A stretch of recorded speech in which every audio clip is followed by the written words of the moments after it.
مسلم league نون کی قیادت، ان کے وزراء نے فون پر بات کی اور ان کا خیال تھا کہ عدالت نے بلایا ہے اور عدالت ہمیں کہہ رہی ہے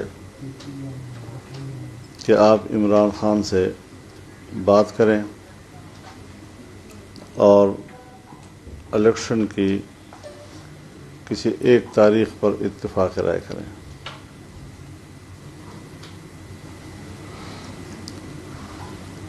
ہم نے اس پر اپنا موقف دیا ہے کہ عدالت اپنی پوزیشن واضح کرے، کیا وہ عدالت ہے یا وہ پنچایت ہے۔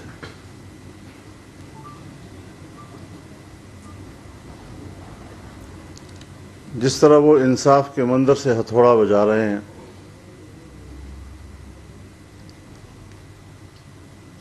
آئین کی روح سے 90 دن کے اندر الیکشن کرانا ناگزیر ہے، لیکن اگر عمران خان کسی ایک تاریخ پر آپ سے اتفاق کر لیں تو پھر قبول ہے۔ یہ کون سا آئین ہے؟ یہ کس آئین کا تقاضا ہے کہ وہ چاہیں تو پھر 90 دن آئین کے تحت ناگزیر ہیں، اور اگر عمران خان کسی اور تاریخ پہ راضی ہو جائے تو پھر وہ تاریخ ہمیں قبول ہوگی۔ جس شخص کو اب تک نااہل ہو جانا چاہیے تھا، جس کو پاکستان کی سیاست کے دائرے سے باہر رکھا جانا چاہیے تھا، ہماری سپریم کورٹ اس کو پاکستانی سیاست کا محور بنا رہی ہے۔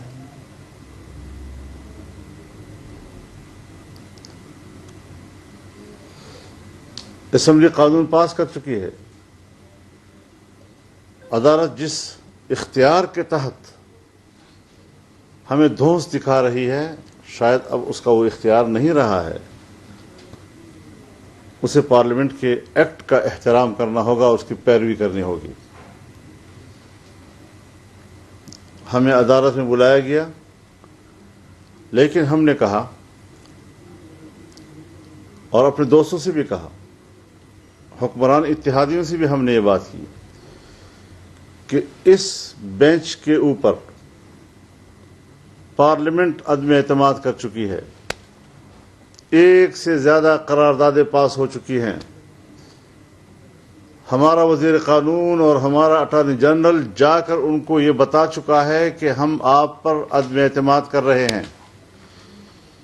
جس بینچ کے اوپر پارلیمنٹ نے عدم اعتماد کیا ہے اور پارلیمنٹ کے فیصلے سے اس کو آگاہ کیا ہے، آج اس بینچ کے سامنے میں پیش ہو جاؤں، آج اس کو میں یقین دہانیاں کراؤں۔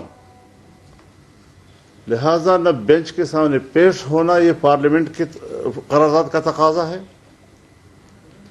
نہ ان کے سامنے ان کو اطمینان دلانا کہ جی ہم تو تیار ہیں مذاکرات کے لیے۔ مذاکرات کی کوئی گنجائش ہے؟ کس شخص سے ہم مذاکرات کریں؟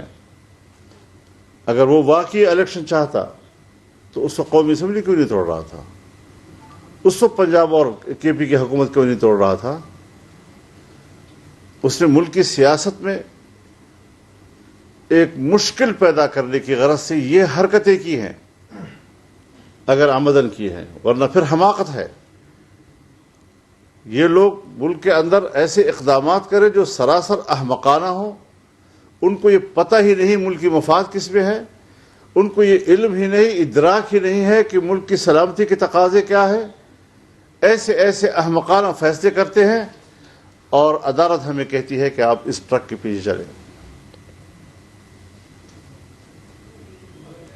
تو ہم عدالت کے اس جبر کو بھی تسلیم کرنے کو تیار نہیں ہیں۔ ہم اس پورے عمل کو غیر سیاسی عمل کہتے ہیں۔ پھر یہ ہو جائے گا تو پھر یہ ہو جائے گا تو پھر بساط نپٹ جائے گی تو پھر پتہ نہیں کیا ہو جائے گا تو پھر کیا۔ کب تک ہمیں ان باتوں سے گمراہ کیا جاتا رہے گا اور کب تک ہمیں ان باتوں سے بلیک میل کیا جاتا رہے گا؟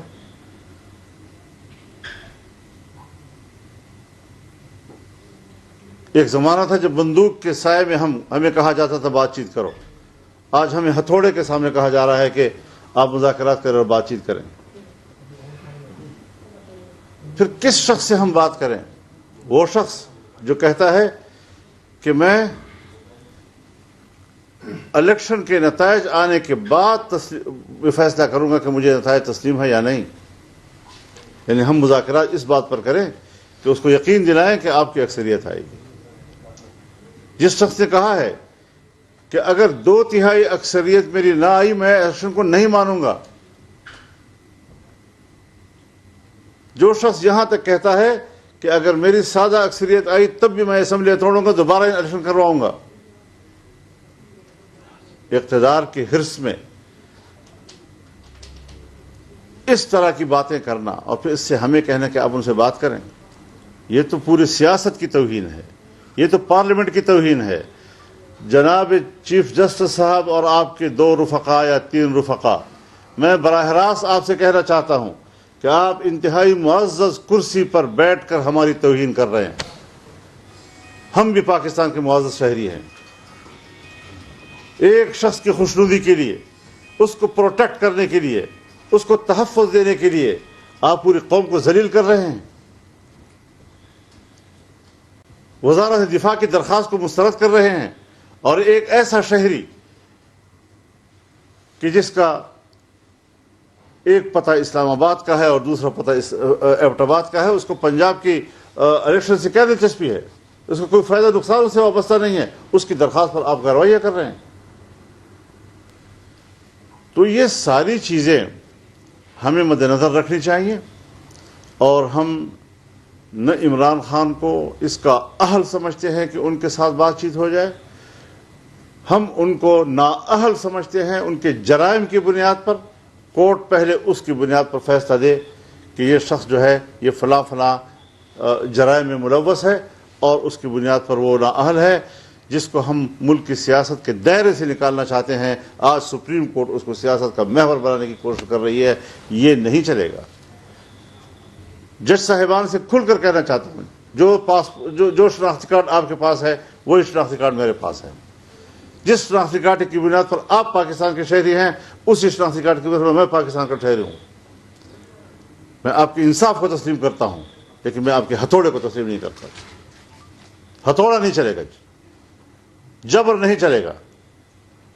اگر آپ نے جبر کی بنیاد پر ہم پر فیصلے مسلط کیے تو پھر ہم بھی آپ کی عدالت میں جانے کی بجائے عوام کی عدالت میں جائیں گے، اور پھر فیصلہ عوام کی عدالت میں ہوگا. اللہ تعالی ہمارا ہمیں ناصر ہو، اور اللہ تعالی اس پاکستان کی حفاظت فرمائے، اس وطن کی حفاظت فرمائے، اور ایسے قوتوں سے اور ایسے عناصر سے اللہ اس ملک کو محفوظ کرے جو اس ملک کی جڑوں کو کھوکھلا کرنا چاہتے ہیں بلکہ کر چکے ہیں. یہ ساری صورتحال جو اس وقت ہمیں نظر آ رہی ہے، آپ پی ڈی ایم کے آپ سربراہ ہیں، اس وقت حکومت پی ڈی ایم کی ہے، مگر یہ ہے کہ آپ اختلاف رکھتے ہیں اپنی پوری حکومت کے ساتھ. تو کیا ایسی اس کے علاوہ جس طرح سے ابھی آپ بتا رہے ہیں، تو یہ نیریٹو یا یہ بیانیہ حکومت کا کیوں نہیں ہے یا وزیر اعظم کا کیوں نہیں ہے؟ کیوں اتنا فرق ہے؟ اور کیا کل اسی حوالے سے ہی بات ہو رہی تھی آپ کی؟ جی، ان کا خیال یہ ہے کہ عدالت جو ہے وہ 14 مئی میں پھنسی ہوئی ہے، تو وہ شاید عدالت کو کوئی راستہ دینا چاہتی ہے. عدالت ہم سے کیوں راستہ لے رہی ہے؟ عدالت نے خود جبر کا فیصلہ کیا ہے، واپس لے. جبر کے فیصلے کو ہم تسلیم نہیں کرتے. آپ کی گفتگو سے تو یہ پتہ چلتا ہے کہ پارلیمنٹ چیف جسٹس کو طلب بھی کر سکتی ہے اور اس کو ایگزیکیوٹ بھی کر سکتی ہے. میرے خیال میں ہمیں پارلیمنٹ کے فلور پر اس بات پر اس رویے پہ غور کرنا چاہیے کہ جب پارلیمنٹ سپریم ہے تو پھر اگر وہ ہمیں بلا سکتے ہیں تو پارلیمنٹ ان کو کیوں نہیں بلا سکتے؟ اچھا، یہ جو مذاکرات کا اگر ڈیڈ لاک اس میں برقرار رہتی ہے تو پی ڈی ایم کا مستقبل کیا ہوگا؟ یہ ٹوٹ جائے گا تھوڑا سا؟ ہم تو بچانے کی کوشش کریں گے. اچھا مولانا صاحب، حکومت بھی چلے گی انشاءاللہ، لیکن اپنا موقف تو ہے ہمارا، ٹھیک ٹھاک اپنا موقف دیں گے. یہ جو ساری صورتحال آپ بتا رہی ہیں، آج بھی چیف جسٹس صاحب نے واضح طور پہ یہ کہا ہے آپ کو کہ آپ لچک پیدا کریں. عمران خان صاحب کو یہ نہیں کہا کہ لچک پیدا کریں، اور ساتھ میں یہ بھی ہے کہ وہ جو 14 مئی کا جو فیصلہ جو ڈیٹ ہے وہ بھی وہی برقرار رہے. میں کہتا ہوں جی سپریم کورٹ اپنے رویے میں لچک پیدا کرے. میں ان سے توقع رکھتا ہوں کہ وہ جس کرسی پہ بیٹھے ہوئے ہیں وہ کرسی وہ ہے کہ جس پہ اگر وہ عمران خان کے لیے لچک پیدا کر سکتے ہیں تو ہماری لچک کیوں نہیں پیدا کر سکتے؟ اگر وہ اتفاق کرے کسی اور تاریخ پر تو پھر 14 مئی کی کوئی حیثیت نہیں ہے، لیکن اگر ہم اپنا موقف دے رہے ہیں تو پھر ہمارے لیے 14 مئی ضروری ہے۔ یہ جو ایک فریق کا کردار ادا کر رہے ہیں، واضح فریق بن کر، تو پھر استعفے دے کر سیاست میں آ جائیں، پھر پتہ چل جائے گا کہ آپ کتنے پانی میں ہیں۔ تو کیا آپ اپنی حکومت مطلب جو اس وقت پی ڈی ایم کی حکومت ہے اس کی قیادت کو آپ پابند کر سکیں گے کہ اس شخص کے ساتھ جس سے آپ کا موقف ہے کہ مذاکرات ہونے ہی نہیں چاہیے، اور آپ کو وہ مذاکرات میں وہ بھی لا رہے ہیں اور آپ کے پیچھے یہاں پہ بھی آ رہے ہیں، آپ کو منا بھی رہے ہیں، تو کیا آپ انشاءاللہ مذاکرات کا نوبت نہیں آئے گی؟ مولانا صاحب، مفتی کی شہادت کے حوالے سے تحقیقات کس حد تک پہنچ گئی ہیں اور کیا کچھ سامنے آیا ہے؟ مفتی صاحب کی شہادت کے بعد تو ابھی تک کوئی ایسے شواہد بظاہر نظر نہیں آ رہے کہ یہ کوئی سازش تھی۔ ہاں، حادثہ ہے، اور حادثے میں بھی دیکھا جاتا ہے کہ کیوں ٹریفک کے قانون کی خلاف ورزی کی گئی ہے، تو اس حوالے سے چونکہ سب کچھ اب اس وقت قانون کے ہاتھ میں ہے، وہ گاڑی بھی، وہ ڈرائیور بھی، وہ گاڑی کے اندر جو لوگ سوار تھے وہ بھی، ان کی شناخت بھی تقریباً ہو گئی ہے، تو ابھی تو رمضان شریف ہے، ان کے خاندان بھی تعزیتیں لے رہی ہیں، ان کو بھی ہم نے آن بورڈ رکھنا ہے، تو شاید اس سوال کا جواب جو ہے وہ ابھی فوری طور پر میں آپ کو نہ دے سکوں، اس کے کچھ وقت چاہیے۔ مطلب قیادت کو مطلب جس طرح سے جب عمران خان صاحب کی حکومت تھی تو قیادت پکڑی جاتی تھی، اب جو ہے کارکن پکڑے جاتے ہیں اور ان کے رفقا پکڑے جاتے ہیں، ان کے بال کٹا لیے جاتے ہیں، ان کے ساتھ باقی چیزیں کی جاتی ہیں، تو یہ آپ اس حوالے سے نہیں سمجھتے کہ جو نیریٹو ہے وہ عمران خان کو بنا کے دیا جا رہا ہے، ان کو ایک کہ جی وہ اپنی عید بھی گھر کو انشور کر چکے ہیں کہ ان کی عید بھی انشور ہے کہ وہ گھر پہ ہی عید گزاریں گے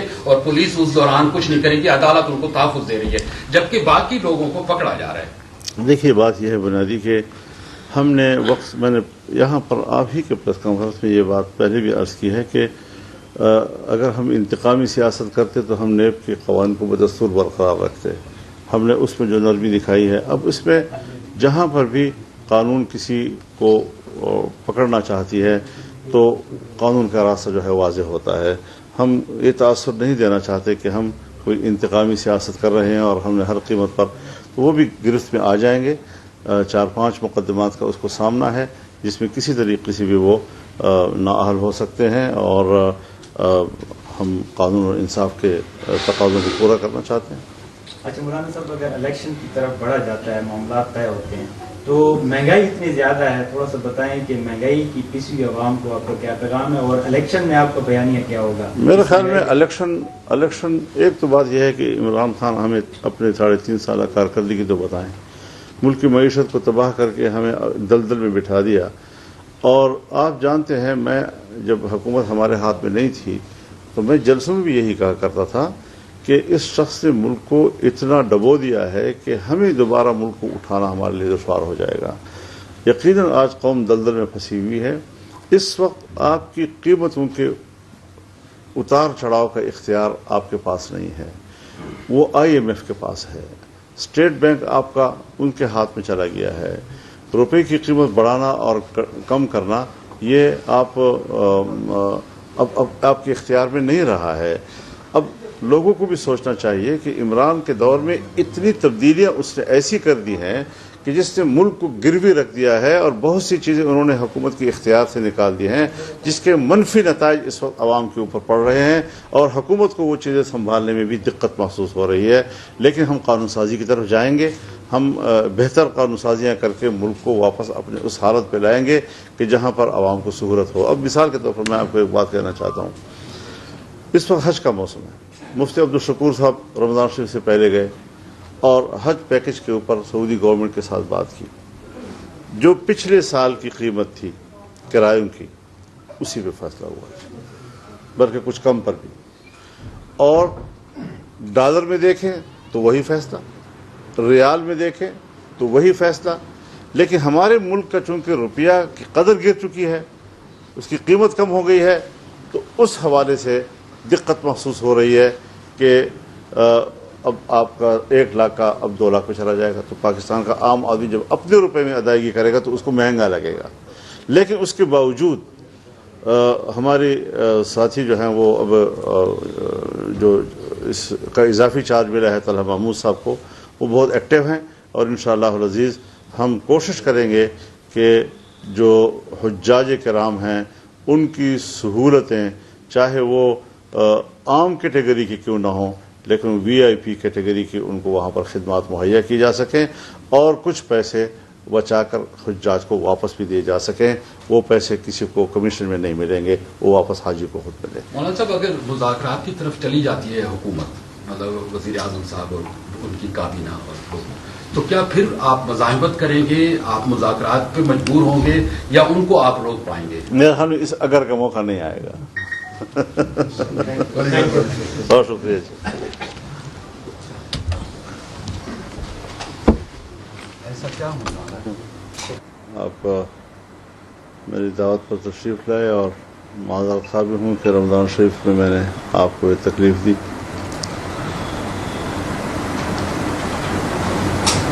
کل عبد الخیل میں بلاول بھٹو صاحب تشریف لائے تھے۔ ویسے تو وہ مفتی عبدالشکور صاحب کی المناک حادثے کے نتیجے میں وفات پر، ان کی شہادت پر تعزیت کرنے کے لیے آئے تھے، لیکن ظاہر ہے سیاسی لوگ جب آپس میں بیٹھتے ہیں تو کچھ سیاسی امور بھی سامنے ہوتی ہیں، تو انہوں نے بھی بات کی، اور ٹیلی فون پر جناب آصف علی زرداری صاحب سے بھی بات ہوئی۔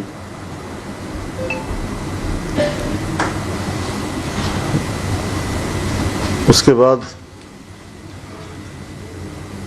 مسلم لیگ نون کی قیادت، ان کے وزراء نے فون پر بات کی،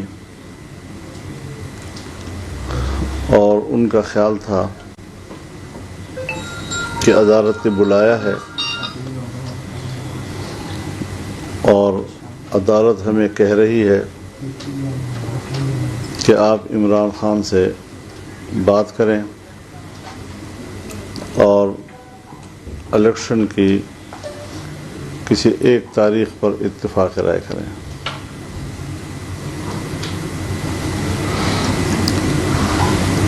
ہم نے اس پر اپنا موقف دیا ہے کہ عدالت اپنی پوزیشن واضح کرے،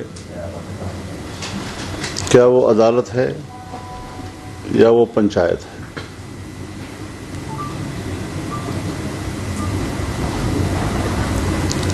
جس طرح وہ انصاف تھوڑا بجا رہے ہیں،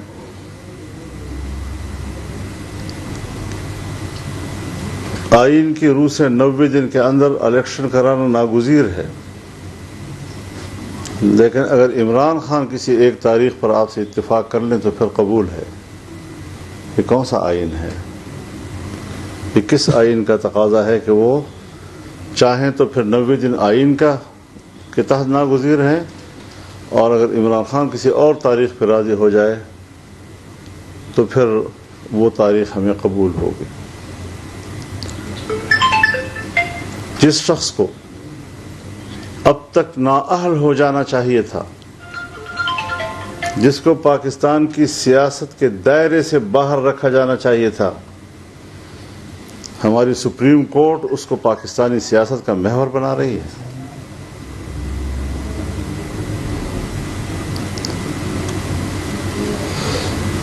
اسمبلی قانون پاس کر چکی ہے، عدالت جس اختیار کے تحت ہمیں دھوس دکھا رہی ہے، شاید اب اس کا وہ اختیار نہیں رہا ہے، اسے پارلیمنٹ کے ایکٹ کا احترام کرنا ہوگا، اس کی پیروی کرنی ہوگی۔ ہمیں عدالت میں بلایا گیا، لیکن ہم نے کہا اور اپنے دوستوں سے بھی کہا، حکمران اتحادیوں سے بھی ہم نے یہ بات کی کہ اس بینچ کے اوپر پارلیمنٹ عدم اعتماد کر چکی ہے، ایک سے زیادہ قراردادیں پاس ہو چکی ہیں، ہمارا وزیر قانون اور ہمارا اٹارنی جنرل جا کر ان کو یہ بتا چکا ہے کہ ہم آپ پر عدم اعتماد کر رہے ہیں. جس بینچ کے اوپر پارلیمنٹ نے عدم اعتماد کیا ہے اور پارلیمنٹ کے فیصلے سے اس کو آگاہ کیا ہے، آج اس بینچ کے سامنے میں پیش ہو جاؤں، آج اس کو میں یقین دہانیاں کراؤں. لہذا نہ بینچ کے سامنے پیش ہونا یہ پارلیمنٹ کی قرارداد کا تقاضا ہے، نہ ان کے سامنے ان کو اطمینان دلانا کہ جی ہم تو تیار ہیں مذاکرات کے لیے. مذاکرات کی کوئی گنجائش ہے؟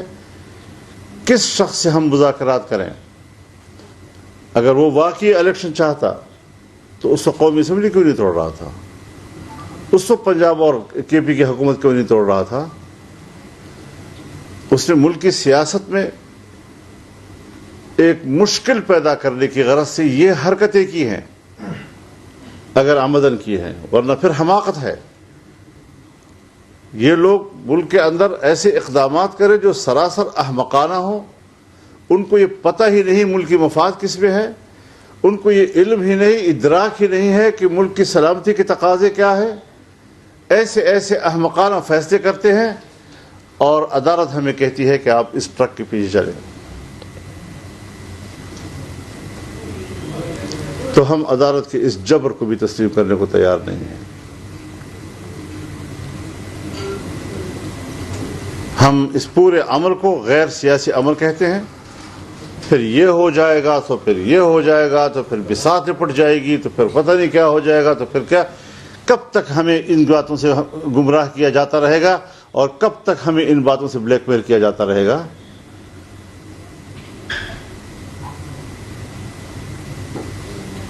ایک زمانہ تھا جب بندوق کے سائے میں ہمیں کہا جاتا تھا بات چیت کرو. آج ہمیں ہتھوڑے کے سامنے کہا جا رہا ہے کہ آپ مذاکرات کریں اور بات چیت کریں.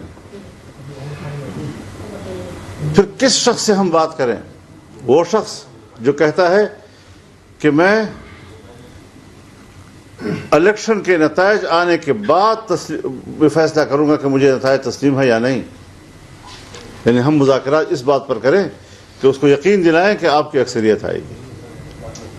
جس شخص نے کہا ہے کہ اگر 2/3 اکثریت میری نہ آئی میں الیکشن کو نہیں مانوں گا. جو شخص یہاں تک کہتا ہے کہ اگر میری سادہ اکثریت آئی تب بھی میں اسمبلی توڑوں گا، دوبارہ الیکشن کرواؤں گا. اقتدار کے حرص میں اس طرح کی باتیں کرنا اور پھر اس سے ہمیں کہنا کہ آپ ان سے بات کریں، یہ تو پوری سیاست کی توہین ہے، یہ تو پارلیمنٹ کی توہین ہے. جناب چیف جسٹس صاحب اور آپ کے 2 رفقا یا 3 رفقا، میں براہ راست آپ سے کہنا چاہتا ہوں کہ آپ انتہائی معزز کرسی پر بیٹھ کر ہماری توہین کر رہے ہیں. ہم بھی پاکستان کے معزز شہری ہیں. ایک شخص کی خوشنودی کے لیے، اس کو پروٹیکٹ کرنے کے لیے، اس کو تحفظ دینے کے لیے آپ پوری قوم کو ذلیل کر رہے ہیں. وزارت دفاع کی درخواست کو مسترد کر رہے ہیں اور ایک ایسا شہری کہ جس کا ایک پتہ اسلام آباد کا ہے اور دوسرا پتہ ایبٹ آباد کا ہے، اس کو پنجاب کی الیکشن سے کیا دلچسپی ہے؟ اس کو کوئی فائدہ نقصان اس سے وابستہ نہیں ہے. اس کی درخواست پر آپ کارروائیاں کر رہے ہیں. تو یہ ساری چیزیں ہمیں مد نظر رکھنی چاہیے اور ہم نہ عمران خان کو اس کا اہل سمجھتے ہیں کہ ان کے ساتھ بات چیت ہو جائے، ہم ان کو نااہل سمجھتے ہیں ان کے جرائم کی بنیاد پر. کورٹ پہلے اس کی بنیاد پر فیصلہ دے کہ یہ شخص جو ہے یہ فلاں فلاں جرائم میں ملوث ہے اور اس کی بنیاد پر وہ نااہل ہے. جس کو ہم ملک کی سیاست کے دائرے سے نکالنا چاہتے ہیں، آج سپریم کورٹ اس کو سیاست کا محور بنانے کی کوشش کر رہی ہے. یہ نہیں چلے گا.